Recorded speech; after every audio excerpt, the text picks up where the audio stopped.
al mundo, que ha dado a su Hijo unigénito, para que todo aquel que en él cree no se pierda, mas tenga vida eterna. ¿Ustedes? Porque no envió Dios a su Hijo al mundo para condenar al mundo, sino para que el mundo sea salvo por él. Bendición. Entonces, siempre nos enfocamos en el versículo 16, pero ese texto 17 encierra la esencia del Evangelio. Dios no envió a nuestro Señor Jesucristo al mundo, Dios Padre no envió a Dios Hijo al mundo para condenarlo, sino más bien para que el mundo sea salvo a través de su Hijo. Y debemos siempre tener presente eso, ¿no? El versículo 18 dice: el que en él cree no es condenado. ¿Amén? O sea, la clave es creer. La clave es creer. Dice: el que en él cree no es condenado, pero el que no cree ya ha sido condenado.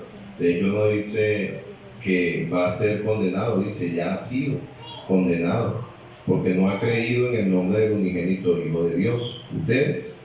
Y esa es la condenación, que la luz vino al mundo, y los hombres amaron más las tinieblas que la luz, porque sus obras eran malas. Porque todo aquel que hace lo malo aborrece la luz y no viene a la luz, para que sus obras no sean reprendidas. Verso 21. El que practica la verdad viene a la luz, para que sea manifiesto que sus obras son hechas en Dios. Gracias, Señor, porque tu palabra es un raudal insondable de conocimiento y de paz, de amor.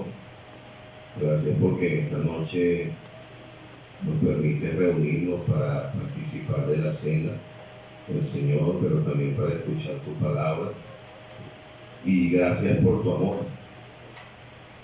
No conocemos, Señor, realmente el sentido en su totalidad de lo que significa el amor que nos dio usted en la cruz del Calvario. De verdad, gracias porque nos ha amado de una manera plena, nos ha amado de una manera absoluta, y te alabamos, Señor amado, por tu grande fidelidad. En esta hora quisiera pedirte que tu palabra pueda hallar cabida en nuestros corazones, en nuestras mentes, Señor, y que podamos examinar con mucha sinceridad y franqueza, Dios, lo que es el resultado del amor en nuestra vida, porque, como dice tu palabra, Señor, se hace manifiesta sus obras, porque sus obras son hechas, sus obras son hechas en Dios. Permite que cada una de las cosas que hagamos sean hechas igualmente como para usted. Usa tu palabra en nuestras mentes y corazones, Señor, para movernos cada día, honrarte, glorificarte cada vez más, y que esta información no quede almacenada y perdida en nuestra mente, sino que podamos poderla producir. Te alabamos y te glorificamos, pedimos tu dirección sobre el tiempo del servicio. Y por favor, límpiame a mí mismo de mi maldad y de mi pecado, porque no quiero ser un estorbo, Padre, para lo que tú quieres decir a la iglesia. En el nombre de nuestro Señor Jesús te lo rogamos, amén. Y lleven puesto tomar sus asientos. Comenzamos con ese hermoso versículo, ¿verdad? Para nosotros es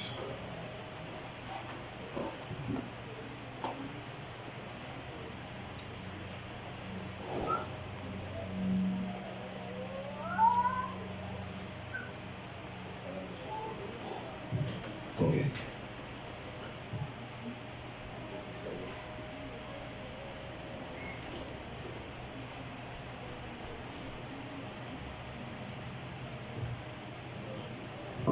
Para nosotros es bien común leer este versículo, hermano, Juan 3:16, y yo creo que es uno de los primeros versículos que como cristianos nos aprendemos, porque nos gusta oír hablar del amor. El ser humano, por lo natural, le gusta escuchar las cosas agradables y bonitas, y bueno, que algo más agradable, que puede existir más agradable que el amor de Dios en nuestra vida. Dice, en la primera parte dice: porque de tal manera, esta expresión de tal manera habla de una magnitud. Sí, de tal manera está tratando de ilustrarnos, hermanos, que el amor de Dios no es un pequeño amor, es un gran amor. Y el alcance o la magnitud no es un pueblo o no es una familia. El Señor amó a todo el mundo. La Biblia dice, porque de tal manera amó Dios al mundo. Y ahora viene lo que es el precio de ese amor. Dice, dio a su Hijo unigénito. Cuando hablamos acerca del unigénito, habla de único, y dice que Él lo entregó para que todo aquel que en Él cree. La clave es creer, hermano. Hacía falta ese sacrificio. Y es exactamente lo que celebramos en esta noche, exactamente lo que es el sacrificio que nuestro Señor Jesucristo hizo cuando fue entregado, hermano, para redimir a toda la humanidad. Y dice, para que todo aquel que en Él cree no se pierda. El propósito era la salvación de toda la humanidad. No hay una sección de personas con respecto a lo que es el tema de la salvación. Aunque sí estamos conscientes que no es de todos la fe. Así lo dice en Tesalonicenses, no es de todos la fe. Hay personas que les cuesta tener fe, hay personas que les cuesta creer. Hermano, pero quien no quiera creer en Dios no es por falta de evidencia. Quien no quiera creer en Dios es porque simplemente decidió cerrar su corazón. Hoy compartí el evangelio con una persona y esa persona me decía, lo que pasa es que he visto tantos cristianos que hacen las cosas incorrectas, y me estaba hablando de iglesia. Él dice, bueno, yo por lo menos ahora vi una iglesia donde las personas van a la iglesia, pero ellos pueden beber y pueden bailar y pueden hacer cosas que anteriormente no le hacían los cristianos, sino que lo hacen los mundanos. Y yo, como vi eso, yo decidí no irme ni para un lado ni para el otro, yo me quedé dentro. Y eso no funciona de esa manera. Nadie es neutro, estás de un lado o estás de otro lado. Y pues es importante saber que los cristianos fallan. Es importante saber que los cristianos fallamos. Es importante saber que los pastores fallan. Es importante saber que hay muchas personas dentro de la iglesia que pudiéramos fallar. Sin embargo, la clave es que el Señor nunca ha fallado. Ahí compartía con él y al final le dije, muy adicional a lo que le estoy diciendo, yo creo que usted podría ser un buen cristiano, porque como usted sabe todo lo que los cristianos deben hacer y como usted sabe todo lo que los cristianos no deben hacer, yo creo que usted fuera un excelente cristiano. Y le dije, podría ser una excusa la que usted está utilizando, pero que algún día va a llegar delante de la presencia del Señor y esa excusa no le va a servir. Usted tiene una cuenta que arreglar con Él. Hermano, el amor y la magnitud del amor de Dios es amplia y es para todo aquel que cree. Así lo enseña la palabra de Dios. En el versículo 17 dice, porque no envió Dios a su Hijo al mundo para condenar al mundo. No envió Dios al mundo para condenar, mandó nuestro Señor, nuestro Dios Padre, a su Hijo Jesucristo al mundo para condenar al mundo, sino que dice, sino para que el mundo sea salvo por Él, porque el único canal de la salvación es nuestro Señor Jesucristo.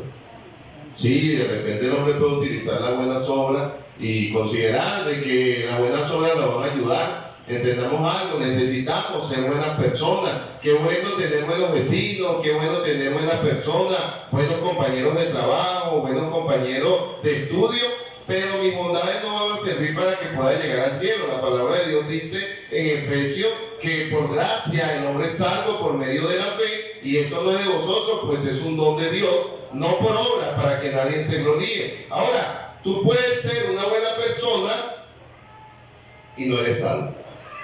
Hay buenas personas que no son salvas, pero no puedes ser salvo siendo una mala persona. No combina. Y usted sabe por qué, porque desde el momento que creímos, la simiente de Dios mora en nosotros. Y la maldad que habitaba en nuestros corazones, la simiente de Dios ahora mora en nosotros, y debemos hacer vivir a Cristo en nuestra vida. Por eso el apóstol Pablo decía, con Cristo estoy juntamente crucificado, y ya no vivo yo, mas vive Cristo en mí. El ser humano por naturaleza es malo, No es que hay grandes bondades en mi corazón, hermano. No hay grandes bondades en mi corazón. El único que mueve nuestros corazones para lo bueno es nuestro Señor. Y aún el corazón del que no conoce al Señor puede ser usado para bien únicamente cuando Dios lo permite. Y acá dice la palabra de Dios en este versículo, porque no envió Dios a su Hijo al mundo para condenar al mundo, sino para que el mundo sea salvo por él, hermano. Y el propósito principal por la cual nosotros estamos en este mundo es para que las personas sean salvas. ¿Ves? Es el propósito principal por la cual nosotros estamos en este mundo. Si usted es un hijo de Dios, si usted ya le aceptó al Señor como su Señor y Salvador, necesitamos, hermanos, priorizar nuestras responsabilidades.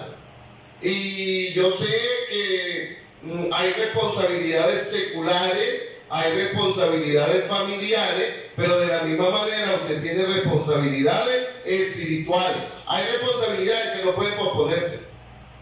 Hay responsabilidades que no vamos a poder posponer. Imagínense, uno como padre, tengo que hacer mercado para que la familia coma, pero lo hago el mes que viene. No, esa es una responsabilidad que no se pospone.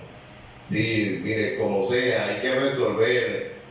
No tengo el dinero, bueno, yo voy a ver de qué manera yo pudiera ir y resolver esa responsabilidad que yo no debo posponer. Las responsabilidades laborales. Usted, hermano, está trabajando en algún lugar y usted se debe a ese lugar, y lo que ellos demanden de usted, usted tiene que cumplir. Los jóvenes ahorita, bueno, no sé cómo sea el tema de las instituciones ahorita, pero anteriormente había responsabilidades académicas. Por ejemplo, los muchachos salían de vacaciones y en el tiempo de vacaciones uno veía ese montón de cortes raros, que si una pollina que se hacía y todo eso, pero mira, ya van a comenzar las clases, no, afectame correctamente. En la institución no puedo entrar así. Responsabilidades académicas, ¿verdad?, que tenía el estudiante ahorita, pues yo no sé cómo funciona eso. Ojalá siga funcionando igual, porque eso traía buenos resultados. Pero entiéndame esto, usted y yo como cristianos también tenemos responsabilidades espirituales. Y debemos cumplir nuestras responsabilidades espirituales. Usted como cristiano, usted debe de ser responsable de su vida de oración. Es muy importante que nosotros podamos crear buenos hábitos de oración. A veces estamos tan ocupados que no nos está quedando tiempo para orar, y eso en cierta manera es hasta peligroso, porque es cuando viene el cansancio. A veces estamos cansados de cosas que no son productivas. Saque lo no productivo de su vida y comience a tomar tiempo para orar. Como cristianos tenemos que tener responsabilidad sobre nuestra vida de lectura y búsqueda de la presencia de Dios. Y eso no debe de ser pospuesto. No posponemos responsabilidades familiares, no posponemos las responsabilidades seculares, no posponemos las responsabilidades laborales, pero las espirituales las posponemos. Después lo hago.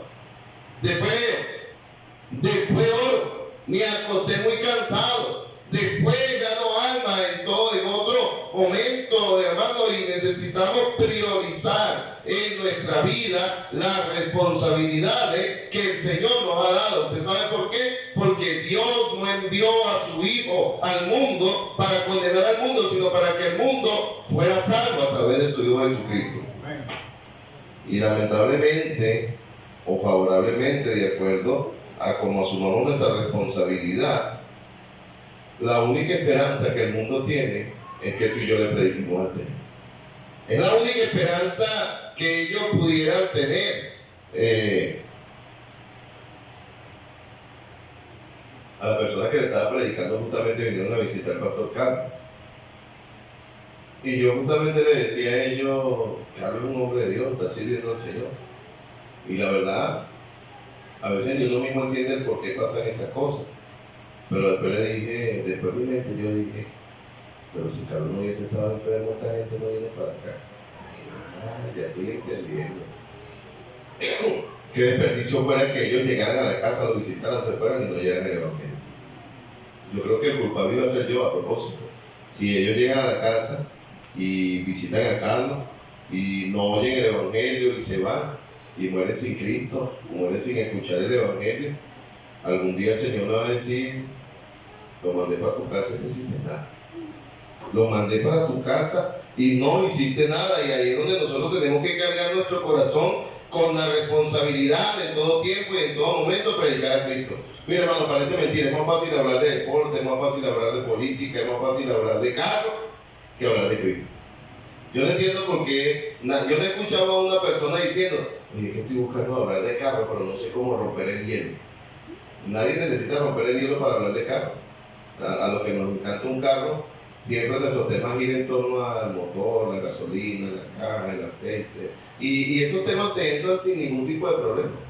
Pero cuando vamos a predicar el evangelio, andamos buscando como: yo espero que me dé una esquinita para meterme. ¿Cuándo fue la esquinita? Háblele directamente a la gente. Te vino para acá porque Dios quiere que usted venga el evangelio. Y una vez se le presente el mensaje de Cristo. Vamos a ser responsables delante de Dios de cualquier persona que Dios ponga delante de nosotros, y esa persona tiene que oír del Señor. Hermano, la gente tiene que oír el evangelio. ¿Por qué? Porque no envió Dios al mundo, a su Hijo, para condenar al mundo, sino para que el mundo fuera salvo a través de su Hijo Jesucristo. Y si nosotros somos responsables de esto, tenemos que cumplir nuestra responsabilidad. El que en Él cree no es condenado, pero el que no cree ya ha sido condenado, porque no ha creído en el nombre del unigénito Hijo de Dios. El tema, hermano, es que desde el momento que tú y yo creímos, ya tenemos la salvación de nuestras almas. Amén. Ya no es condenado, y lo que decía el hermano Oscar en la clase de la mañana es exacta, correcto. La salvación es eterna, la salvación no se pierde. Amén. Sí, la Biblia dice que de tal manera amó Dios al mundo que ha dado su Hijo unigénito para que todo aquel que en Él cree no se pierda, mas tenga vida eterna. No hay tal situación como que yo tenía la salvación y ahora yo perdí la salvación. La salvación es eterna. Ahora, si es importante que entendamos que nadie puede perder algo que no tenga. Si yo le digo ahorita que se me perdieron $1,000 aquí, yo les estoy mintiendo porque yo no tengo los $1,000. Si una persona dice que perdió la salvación, es porque posiblemente nunca la haya tenido. Entraron a una iglesia, simpatizaste con una iglesia, te sentiste bien en la iglesia, asumiste los hábitos de esa iglesia, pero no naciste de nuevo, porque ser salvo es nacer de nuevo, como le dijo el Señor a Nicodemo: os es necesario nacer de nuevo. Lo que es nacido de la carne, carne es; lo que es nacido del espíritu, espíritu es. La salvación, hermano, la salvación es el resultado de la obra maravillosa de nuestro Señor Jesucristo en la cruz del Calvario. Pero de ahí en adelante ahora se delega una responsabilidad humana. ¿Cuál es la responsabilidad humana? Creer y arrepentirse. Y arrepentirse genera un cambio en la vida del hombre. Hay cosas que como mundano yo nunca hubiese hecho, que como cristiano sí lo voy a hacer. Por ejemplo, perdonar a mi prójimo que peca contra mí. Estábamos hablando del perdón el día miércoles. El mundo difícilmente perdona. El cristiano tiene la capacidad de perdonar, porque la Biblia dice: perdona a quien te ofende como Cristo te perdona. Ahora, le hago una pregunta: ¿es fácil perdonar? ¿Es fácil perdonar? No es fácil perdonar. Por eso necesitamos al Señor en nuestra vida para poder tener la capacidad de hacerlo. Porque la única forma de perdonar realmente es cuando el Señor esté en la vida de una persona. Versículo 19 dice: y esta es la condenación, que la luz vino al mundo y los hombres amaron más las tinieblas que la luz, porque sus obras eran malas. Hermano, ¿puede el hombre pasar 2 horas viendo una película? Podemos pasar 4 horas viendo un juego. Se fue a extra inning, hay minutos extra, no nos importa. Pero cuán difícil es pasar tiempo buscando de Dios. Difícil, hermano, es pasar tiempo buscando de Dios. Hay gente que llega a la iglesia, hermano, y yo sé que la iglesia es un lugar de sacrificio. Cuando tú vas a hacer cosas de este mundo, no vas a ser estorbado para las cosas de este mundo, pero decídete nada más buscar de Dios para que tú veas las dificultades que vienen. Tienes que entender de que si tú quieres caminar con el Señor, vas a tener dificultades. Yo no quisiera decirte esto, pero te engañaría. Vas a tener dificultades, y por eso la Biblia dice que el reino de los cielos sufre violencia y solo los valientes lo arrebatan. Hay que ser valiente, hermano, para poder acercarse verdaderamente al Señor. Versículo 20 dice allí la palabra de Dios: porque todo aquel que hace lo malo aborrece la luz y no viene a la luz para que sus obras no sean reprendidas. Mas el que practica la verdad, practicante, cristianismo práctico. Cristianismo práctico. Sí, en estos días hablaba justamente eso. Yo digo, estamos viviendo en una generación de cristianos que se engañó a sí mismo, que dice, cantan a toda voz, estoy bien con mi Dios, o no tratan a su prójimo. Y hermano, es importante que podamos meditar un poco en este versículo, más el que practica la verdad. Hay que hacerse practicante de las virtudes de nuestro Señor, no dar lugar al diablo en nuestra mente, no dar lugar al diablo en nuestro corazón. Hermano, servir al Señor es una oportunidad para tener paz verdadera dentro de nuestra vida. Si el servicio que prestas a Cristo te amarga, no es el servicio correcto. Si el servicio que prestas al Señor te hace perder la paz y la armonía, no es el servicio correcto. Mas el que practica la verdad viene a la luz para que sea manifiesta que sus obras son hechas en Dios. Cuando tu argumento de defensa te hace perder la paz, tú tienes que saber que esa obra viene de ti. Y acá dice la Biblia que hay que ser practicantes de la verdad. Ahora, vamos a ver algunas áreas donde necesitamos practicar cristianismo. Algunas áreas importantes donde yo necesito practicar cristianismo. Porque el cristianismo es una vida práctica, no es una vida teórica. Yo conozco personas que se han graduado de X profesión y nunca la ejercen.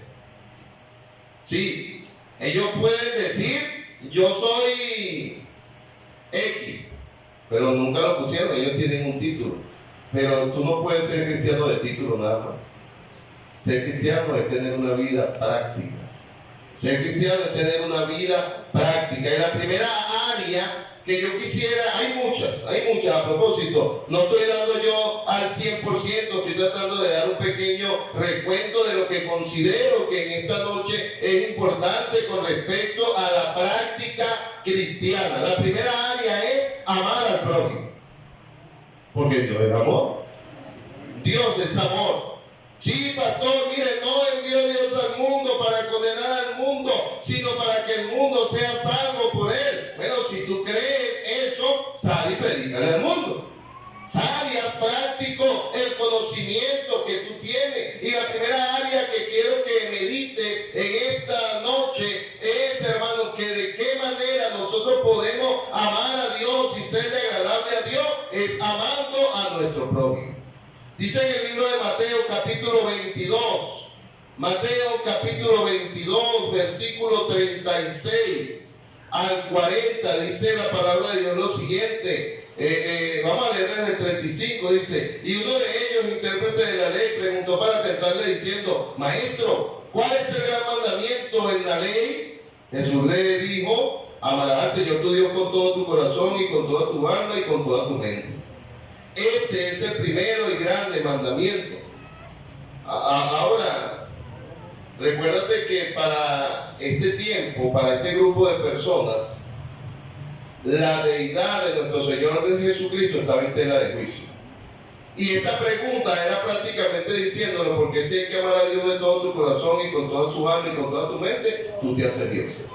Es exactamente la intención de la pregunta. Pero el Señor le responde la primera y también le responde la segunda. Dice, y el segundo es semejante: amarás a tu prójimo como a ti mismo. Amarás a tu prójimo como a a ti mismo. Y dice, de estos dos mandamientos depende toda la ley y los profetas. Ahora, hermano, no podemos amar a Dios y aborrecer a nuestro prójimo. No podemos amar a Dios y aborrecer. Óigame, no estoy hablando de aborrecer a nuestros hermanos. Estoy hablando de aborrecer a tu prójimo. ¿Quién es tu prójimo? ¿Quién es tu prójimo? Todo ser humano. Todo ser humano es tu prójimo. Hermano, el colector que te aumentó el pasaje es tu prójimo. Tienes que amar. ¿Sí? El vecino que te atormenta es tu prójimo. Tienes que amarlo. No, mire, yo salí de la casa esta mañana, venía para la iglesia yo, y agarré la Biblia y me le quedé viendo con una cara para que él viera. Hermano, venía a la iglesia. Venía a la iglesia. ¿Tú sabes lo que vio tu vecino? Mira el evangélico Margado, mira, ahí va. Y hermano, yo no estoy diciendo que no haya gente que dé razón para nosotros molestar, pero sí que estoy diciendo de que el amor va sobre todas esas cosas. El mostrar el amor a nuestro prójimo va sobre todas esas cosas. Dice allí en el versículo 37, dice, y Jesús le dijo, amarás al Señor tu Dios con todo tu corazón y con toda tu alma y con toda tu mente. Este es el primero y grande mandamiento. Y el segundo es semejante, amarás a tu prójimo como a ti mismo. Y dice, de estos dos mandamientos depende toda la ley y los profetas. Hermano, lo más fácil es amar a Dios. Dios se hace amar, es bueno. Pero tú no puedes amar a Dios y aborrecer a tu prójimo, porque amar a tu prójimo es seguir amando a Dios con todo tu corazón. El cristiano tiene que luchar en contra de sus impulsos. Y el cristiano tiene que luchar en contra de su propia concupiscencia, para amar al prójimo que en ocasiones nosotros consideramos que no deberíamos amar, pero es un mandamiento que encontramos dentro de la palabra de Dios. Ahora, necesitamos amar al prójimo, y a veces el prójimo no es cristiano, a veces el prójimo pertenece a otra iglesia, porque se vende la idea de que somos bandas rivales. Si tú vas a una iglesia y yo voy a otra, somos bandas rivales. No, no somos bandas rivales. Yo tengo que verlo a él como mi prójimo. Yo tengo que verlo a él como mi prójimo. No estoy hablando de ecumenismo, yo no estoy hablando de que, bueno, como tenemos que amar al prójimo, la semana que viene yo me voy a ir para otra iglesia porque voy a amar a mi prójimo. No, hay una separación doctrinal. La separación doctrinal es real, pero eso no puede invalidar el amor de Dios hacia las otras personas. Muchos de ellos están en esa iglesia porque fueron los primeros que tocaron su puerta. Tú y yo conocemos la verdad, debemos mostrar el amor de Cristo. Hace años, un hombre me estaba atacando al hermano Guillermo Rueda. Véngase para mi iglesia, le decía. Y yo voy subiendo en el carro y yo vi que el hermano Guillermo se arqueó y le dijo, yo no sé cuántas veces yo le he dicho a usted, ya yo tengo mi iglesia, déjenme tranquilo. Yo soy bautista, y decía el hermano Guillermo. Y yo me bajo del carro y le digo, no, ¿qué pasó? No, este señor, pastor, no, tranquilo, no te pongas así. Mayor, el hermano Guillermo era un hombre bien mayor. Yo creo que él siempre fue mayor porque yo nunca lo vi joven. Bien viejito siempre. Y le dije, amigo, esta es una persona mayor, está haciendo sentir mal. De hecho, si a él le da algo, va a ser tu culpa, tú vas a ser responsable. Y yo me comenzó a pegar el grito, que tú, y decía un montón de cosas. Y yo le decía, tú consideras tener la verdad y tener la razón. Claro que sí. Yo le dije, ¿por qué te comportas de esa manera? ¿Por qué gritas? ¿Por qué estás airado? Porque eres capaz quizás hasta de golpearme ahorita. No, porque. Y yo le dije, mira, yo quiero que tú sepas algo, pero así calladito. En esta reunión hay un pastor y un payaso. Yo soy el pastor. Ya, me monté mi carro y le dije, yo no voy a caer en provocación. Yo no voy a caer en provocación. El diablo quiere que nosotros caigamos en provocación.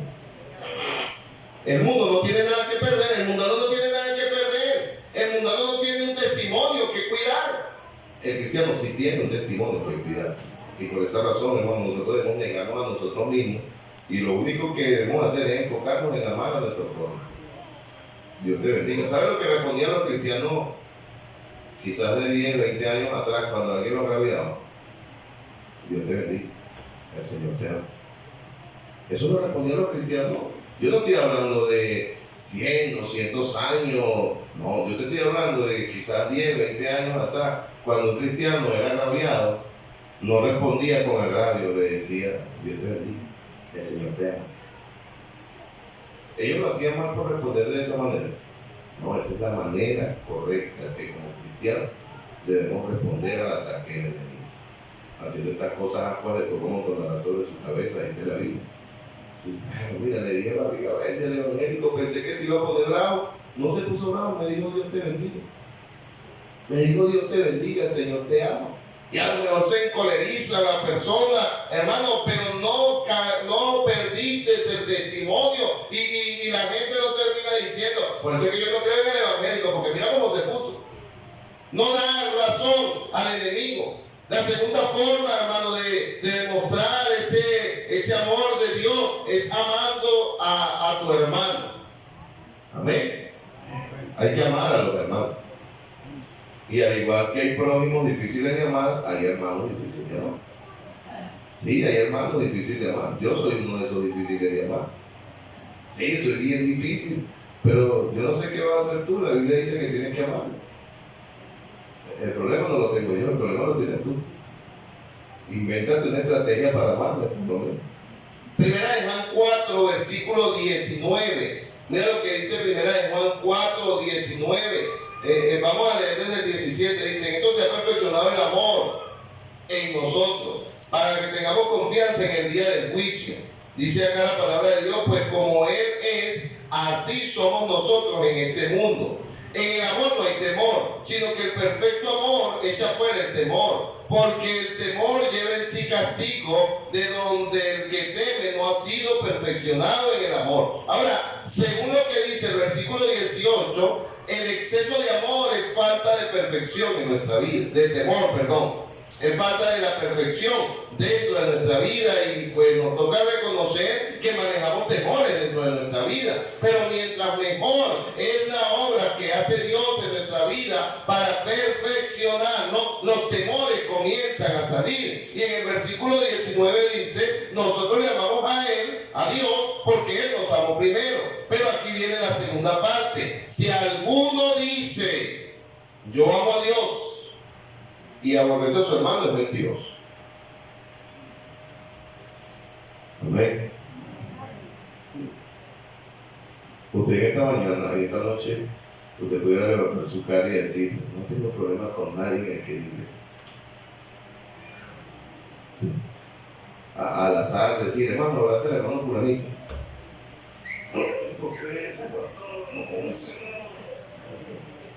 Ese no, pastor. Dice como en el dominó: paso.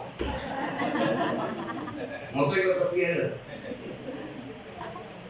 Es algo tan sencillo, pero cuando nos damos cuenta estamos fallando en eso. Es sencillo. Ay, qué profundidad teológica ha explicado el pastor. No, hermano, esto es el andar diario de un cristiano. Dice ahí en ese versículo: claro, nosotros le amamos a Él porque nos amó primero. Si alguno dice yo amo a Dios, pero aborrece a su hermano, es mentiroso. Porque el que no ama a su hermano, a quien ha visto, ¿cómo puede amar a Dios a quien no ha visto? Hermano, debemos amarnos los unos a los otros. O sea, yo no puedo amar nada más a los que piensan como yo. Hay gente que piensa diferente a mí. Sí, hay gente que se comporta diferente a lo que yo considero que es el patrón del comportamiento humano. Yo tengo un patrón de comportamiento humano y yo tengo que transmitírselo a mi esposa y a mis hijos. Normalmente los esposos terminan pareciéndose. No sé por qué, pero los esposos terminan pareciéndose. Yo veo como Ángel y Rebeca se toman fotos y parecen hermanos, se ríen igual. Y tú sabes lo que me he dado cuenta, que Steven ahora está con Ángel y se ríe como Ángel también. Esta la tenía guardada ahí. Pero no es malo, eso no es malo. Es que nos reflejamos en nuestro prójimo. Sí, imitamos, es una conducta de que imitamos. Ahora, si tú andas con el amargado, tú vas a ser amargado. Si tú andas con el generoso, tú terminas siendo generoso. Tenemos una conducta que es aprendida por imitación. Y acá, hermano, vemos algo importante. Dice, si alguno dice que ama a Dios y aborrece a su hermano, es mentiroso. Porque el que no ama a su hermano, a quien no ha visto, ¿cómo puede amar a Dios? A quien no ha visto. Y nosotros tenemos esta sugerencia, dice ahí, ¿verdad? Nosotros tenemos esta sugerencia. No es una sugerencia, no es un consejo, no es una opción. No, bueno, pastor, pero es que a mí nadie me puede obligar. ¿Cómo no? Tú no eres hijo de Dios y dijiste que Él es tu rey y tu Señor. Cuando aceptamos al Señor, eso es lo que dijimos, te acepto como mi Señor, primero, Salvador, segundo. Mi rey, mi dueño, mi Señor y mi Salvador me manda a decir en su palabra algo tan importante, dice, y tenemos este mandamiento del Señor. Es un mandamiento del Señor. Tú sabes que hay mandamientos en la Biblia que no fueron directamente dichos por el Señor. Como por ejemplo este. Y alguien dice, eso no lo dijo el Señor, eso lo dijo Juan. Igual cuando dice, y no le permito a la mujer enseñar ni hacer dominio, eso no lo dijo el Señor, eso lo dijo Pablo porque él es un machista. No, es palabra de Dios, es mandamiento de Dios. Y la palabra de Dios dice, tenemos el mandamiento de el que ama a Dios, ¿qué tiene que hacer? Amar también a su hermano. A todos los hermanos. Sí, con defecto y todo, es que ese no lo paso, pastor. Es que ese no lo paso. Es triste para un padre saber que sus hijos no se tratan. Y los papás buscan los medios para que sus hijos se reconcilien. Los hijos están bravos y los papás, pero habla con tu hermano. Eso no fue así como, no, y los papás buscan los medios. ¿Cómo se sentirá Dios al saber que posiblemente hay dos hijos suyos que no se tratan? ¿Cómo se sentirá el Señor al estar en la reunión donde dos hijos suyos que sí se tratan se juntaron a hablar de otro hijo suyo que ellos no tratan? Porque Dios está allí, Dios está presente. ¿Qué te parece, Dani? Mira Cristo, mira, no te da. Y hermano, él es mi prójimo. Aparte de mi prójimo, es mi hermano. Y aparte de mi hermano, es que toma la por también. Yo le debo doble amor a mi hermano en Cristo. Le debo el amor de prójimo y le debo el amor de hermano. No podemos, hermano. Ahora, ¿quién siembra la obra de división en la obra del Señor? ¿Quién? Díganme. ¿Es Dios? No es el diablo, es una obra del diablo. Una obra que su fe, su firma es diabólica. Porque el enemigo nos pone a dudar los unos de los otros. Él no hace grandes estragos, él solamente siembra la duda en los corazones. La mayoría de los problemas entre cristianos son suposiciones. De hecho, la mayoría de los problemas entre seres humanos son suposiciones o malentendidos que tienen que ser resueltas. Hermano, yo he estado molesto contigo por esto y por esto y por esto. Y el hermano, no, porque yo ni sabía por qué tú estabas bravo. Hace años, todavía estaba en pastoral aquí y trabajaba con Gerson. Gerson mi amigo, hermano. Y trabajábamos juntos. Hubo un tiempo, hermano, donde Gerson bajó, pero bastante. Y bueno, tuvimos una reunión, el pastor Ali, Gerson y yo, y empezamos a escudriñar, hermano, qué ha pasado, qué hemos visto bajo.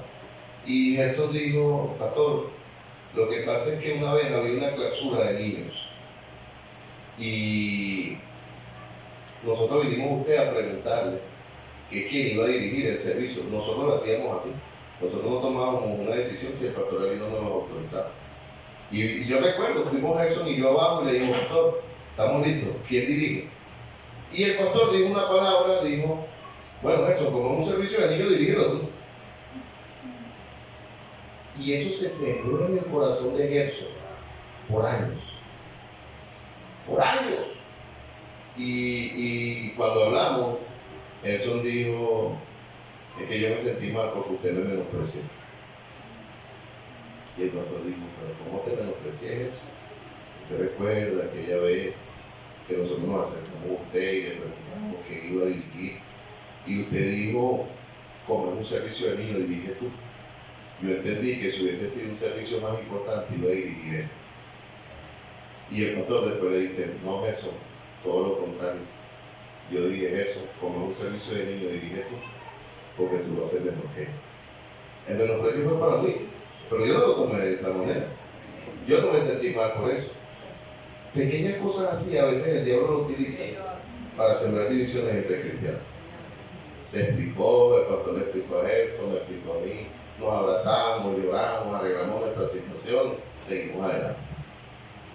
Estaba yo con el pastor Ali haciendo un encuentro deportivo en el colegio Mercedes de Pérez, hermano, y el pastor Ali no conoce mucho de deporte, mi pastor no tiene nada que ver con mucho deporte. Y justamente Gerson y yo trabajamos juntos y Gerson me dice, hermano, vamos a hacer algo, para que todos jueguen hasta el final, vamos a hacer el campeonato por puntos. Todos juegan hasta el final, al final sumamos los puntos, el que tenga los puntos va a ser el equipo campeón. Listo, Gerson, vamos a hacer así. A todos, miren, necesitamos hablar con ustedes. Aquí está cómo va a ser el encuentro. Y el pastor estaba comiendo y me dijo, ¿tú comiste? Y yo le dije, no, pastor, bueno, yo quiero comer, déjeme tranquilo. Déjeme comer. ¿Sí? Y me fui. Recuerdo que teníamos un buen equipo, la caverna siempre ha tenido un buen equipo en deporte. Últimamente es que van a perder, ¿no? Últimamente. El equipo de esta generación es malo, van a perder por ahí. Pero en ese tiempo había un buen equipo. Ganaron las muchachas en kicking-ball, los muchachos en futbolito, se ganó voleibol, se ganó todo. Pero al final se juntaron todos los equipos. Todos los equipos se juntaron y hicieron lo que nosotros llamamos un trabuco. Los mejores de ellos iban a jugar el último juego, que era básquet. Todos nosotros estábamos cansados y perdimos el juego. Perdimos. Pero fue el único juego que ellos ganaron. Y se apareció un hombre, hermano, que lo usó el mismo demonio. Y dijo, ajá, el que gane el último juego siempre es el campeón. Y mi pastor escuchó eso y dijo, eso sí es verdad. Y yo, wow. Pastor, mire, era justamente lo que le estábamos explicando, que era por puntos. No me explique nada. Ustedes son unos vivos. Ya, pastor, mire, déjeme, vamos a sentarnos. No, yo no me voy a sentar contigo. Vamos a llevar a la alma para ver quién gana más algo entre tú y yo. Ya, pastor, mire. Hermano, y llegó un momento donde de verdad yo me cansé y me molesté y agarré y prendan el carro y nos vamos. Una hora similar a la del pastor Edison, justamente viene llegando ahorita, y nos montamos todos ahí como salir del lado. Yo le dije a los muchachos, vamos a darle el trofeo. Al final de cuentas nosotros hemos ganado bastante trofeo, vamos a dárselo.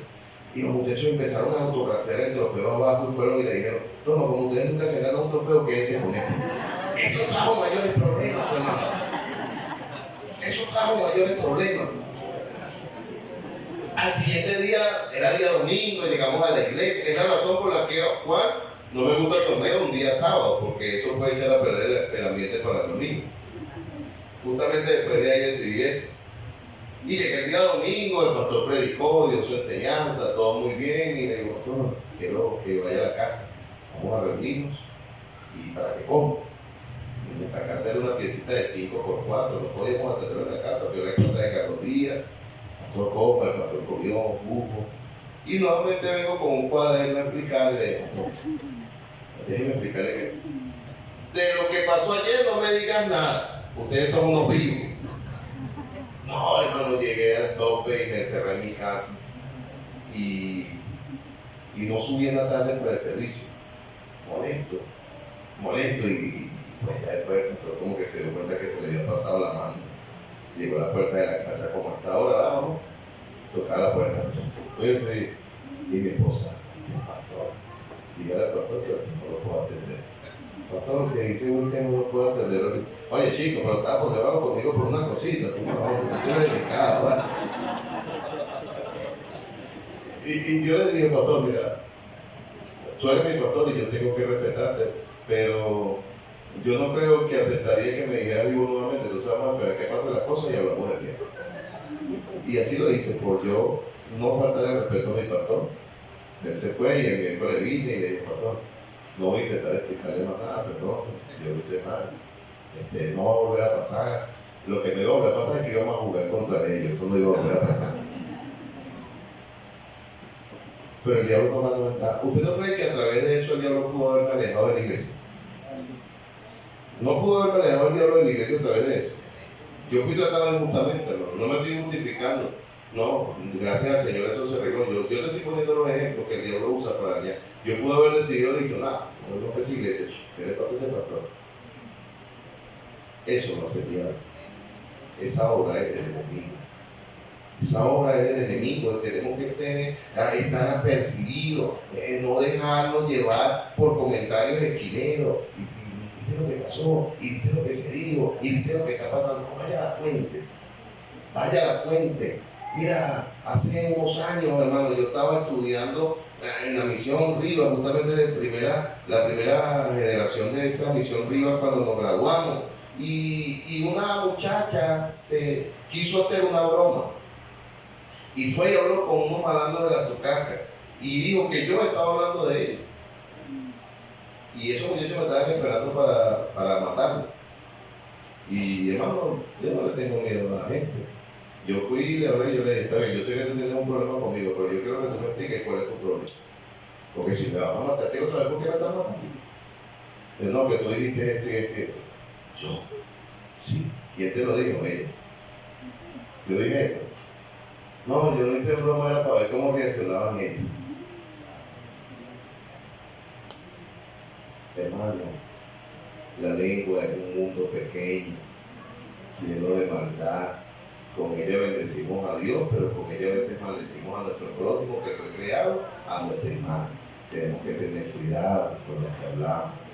Familias se han dividido por una palabra. Hermanos se han dejado de tratar por una palabra. Iglesia se destruye por una palabra. Hermanos, nuestro mandamiento es amar a nuestro prójimo. Nuestro siguiente mandamiento es amar a nuestros hermanos. Enfoquémonos en amar.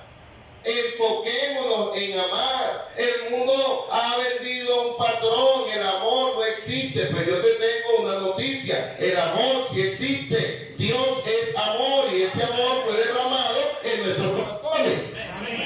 Según Santiago capítulo 2 verso 17 y verso al 19 dice, así también la fe si no tiene obra es muerta en sí mismo.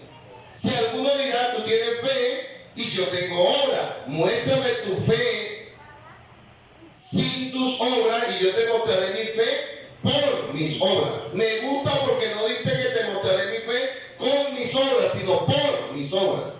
Le cambia el sentido a la lectura. ¿Tú crees que Dios es uno? Bien hace, pero también los demonios creen y tiemblan. ¿Usted es cristiano? Pregunto, ¿usted es cristiano o no es cristiano? Como decíamos, abre la boca, Aurelio. ¿Usted es cristiano o no es cristiano? Cuando usted tiene un mandamiento de amar a su prójimo. ¿Es cristiano o no es cristiano? Usted tiene que amar a su hermano. ¿Se da cuenta que en la segunda pregunta ya menos respondieron a mí? ¿Tú sabes por qué? Porque dejamos que el diablo sembrara algo en el corazón de nuestra. Sea libre. Sea libre. no odia a nadie. Qué triste es que tú estés feliz y haya una persona que sabiéndolo o sin saber tenga la capacidad de robarte la paz. Ay, yo estaba contento, pero llegué como tarde como siempre. No, Marisa llegó temprano, está hablando mal de mi hermano. Nadie debería de quitarte la paz. Nadie debería de quitarte la paz con la motivación correcta. A mí nadie me quita la paz, yo lo ignoro. Eso es mentira, tú no lo ignoras. Que no te quite la paz porque lo perdonaste. No porque lo ignoras. Que no te quite la paz porque tú dijiste, yo no me voy a hacer esclavo de esta persona, el sentimiento, voy a arreglar mi situación con esa persona y adelante. Perdona a tu prójimo como Cristo también te perdonó. El amor es práctico.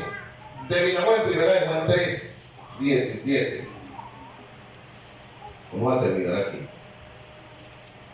Pastor, ¿y qué tiene que ver esto con la cena? Que a veces hay cristianos que no le hablan a otros cristianos y participan de la cena con mucha libertad. Y lo tenemos que perdonar a la gente, ¿verdad? Sí. Es perdonar. Así no se lo merezca, ¿verdad? Si lo predicó ayer, ¿no? Sí. Sí.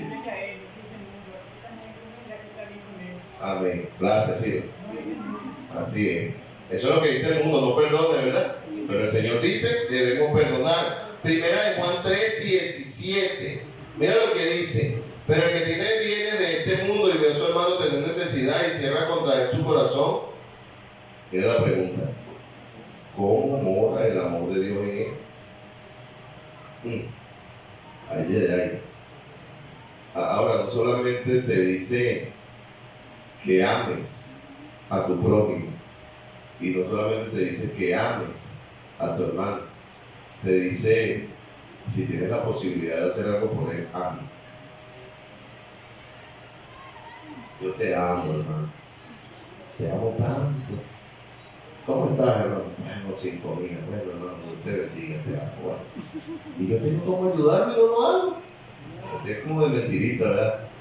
Así como cuando el chavo le cayó la basura en el ojo que pintaba el ojo así. Te amo de mentirita, para que crean. No hable a la gente de mentirita, hámelo de verdad. Hámelo de verdad. Pastor, porque uno ama y no ama. No ames para que te ame. Ama porque tú quieres obedecer al Señor. Ama porque es un mandamiento de Dios. El que tiene bienes de este mundo y ve a su hermano tener necesidad y cierra contra él su corazón, ¿cómo mora el amor de Dios en él? Hijitos míos, no amemos de palabra ni de lengua, sino de hechos y en verdad. Y en esto conocemos que somos de la verdad y aseguramos nuestros corazones delante de él. Y terminó en el 20. Pues si nuestro corazón nos reprende, mayor que nuestro corazón es Dios, que sabe todas las cosas.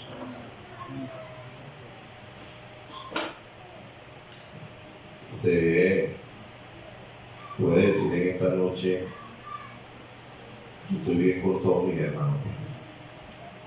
Estoy bien con todos mis hermanos, no tengo problema con nadie. Pero de verdad, no como justamente decía el hermano Karen esta mañana en la clase, no es por mala memoria, no me diga, no, es que yo tengo muy buena conciencia, yo no tengo problema con nadie, obviando el problema que tú sabes que existe. No, si hay un problema, yo creo que lo más sensato es decir, quizás ahorita no puedo decirlo, pero yo voy a arreglar ese problema que tengo. Y acercarme a esa persona y decirle, yo no quiero problemas contigo. Vamos a echarle ganas, voy a participar de la cena. No vamos a dejar que nuevamente el diablo interfiera entre nuestra amistad. No vamos a dejar que nuevamente el diablo meta esa discordia entre nosotros. Vamos a cuidarla. Ame a Dios, ame a su prójimo, ame a su hermano. Porque Dios es amor. todo ojo cerrado, toda cabeza inclinada. Y si usted esta noche